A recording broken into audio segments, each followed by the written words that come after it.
So we're just having our coffee here this morning.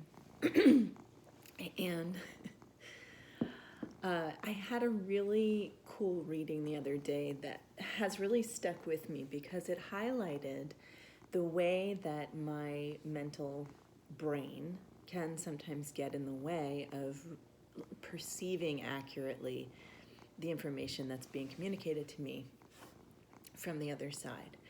So what happened was I have a client whose husband died suddenly, unexpectedly, about a year ago, I think, or 2 years ago.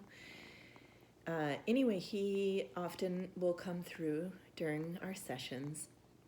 He's shown me that he was a prolific writer, and in this very classic way. He has all of his personal journals are leather bound. He handwrites everything. And in this last session, he even said that he had really nice pens, and she confirmed, yes, he always uses fountain pens. And so what he was showing me was that he actually had a piece of writing that was significant for her, that he wanted her to discover. And, and she's saying, well, I've been through all of his writing. I just don't know what it is. I need more details. And so he's offering me details. And he's showing me what felt to me like a small piece of writing. It wasn't involved. It wasn't like very flowery. It was sort of to the point, simple.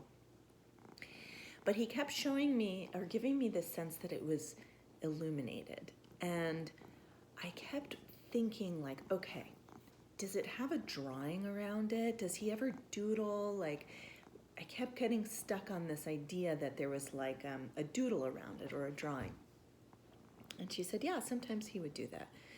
And then the really funny part was he kept showing me the thumbs up, but it was like cheeky. It was like this, and he was a very like classy and classic gentleman. And it was not something that was like something that he would do. So that part was funny, and I just kept saying, he's showing me this thumbs up, like thumbs up. And but whatever it is that you find is meant to be sort of like a guide for you now that he's gone. So needless to say, she went home and started tearing through all of his journals looking for this thing that I described.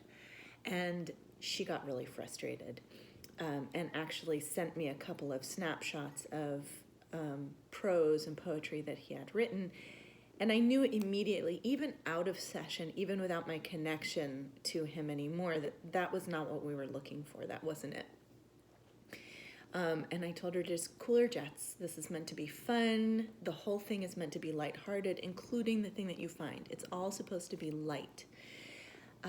So the next morning, I wake up to a photograph that she sent me of a cartoon that he had drawn.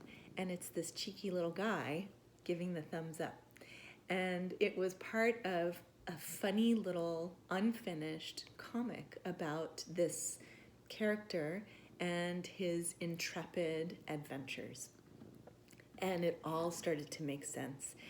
And I knew that that is exactly what he was trying to get us to find and to see. And the part that's so interesting is that in my mind, and this is why we need to really get our brain out of the way when we're reading for people, I knew him as a writer. And so I was really stuck on it being a piece of writing. Even though he was showing me drawing, even though he was showing me this funny thumbs up, I was really stuck on it being some sort of piece of writing or poetry. And that's where I sort of led us astray. Ultimately, we found our way, and it was just so cool and fun. But I just wanted to share that, both because our loved ones are really so good at communicating, and I do my absolute best to interpret the information clearly and accurately, and sometimes that happens, where you get, you sort of go for a little ride before you get to the full answer. But we got there, and the drawing is a funny, cheeky little guy giving the thumbs up. And anyway, I just wanted to share that. I thought you'd enjoy that.